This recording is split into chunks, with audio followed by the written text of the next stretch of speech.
Sate dia besar-besar Mat. Oh, RM1.50. Sebatang RM1.50. Kau tengok daging ni. Sebatang RM1.50 besar-besar. Dia bakar pakai kayu arang. Ji, umur berapa? Umur Ha, 63 lah. 63. Haji buka. Berapa je? Pasar Lepas pasar sampai sampai habis. habis Ni area Pantai Puteri. Tandas Awam, Pantai Puteri. Medan Selera ni dia. Aku macam tak puas hati Mat. Besar Mat, cik tengah. 30 tahun lah. 30 tahun? Ya, mantap. Menjaga 30 tahun. Yang korang nampak ni, aku beli sate dekat Pantai Puteri tau. RM1.50.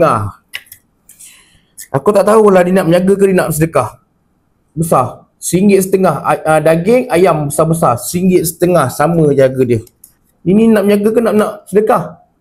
Kuah kacang dia. Pekat oi. Bismillahirrahmanirrahim. Bawang. Dia tak bagi bawang. Ni bawang aku.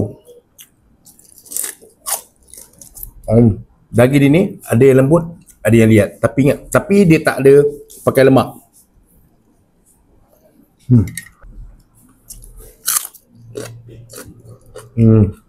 Try ayam dia.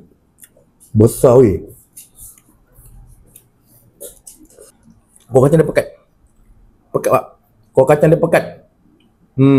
Ni betul kuah kacang sate. Pekat melikat. Pakcik tu dah menjaga 30 tahun. 30 tahun tau. Aku tanya dia cuti ada. Dia kata time pening kepala cuti lah.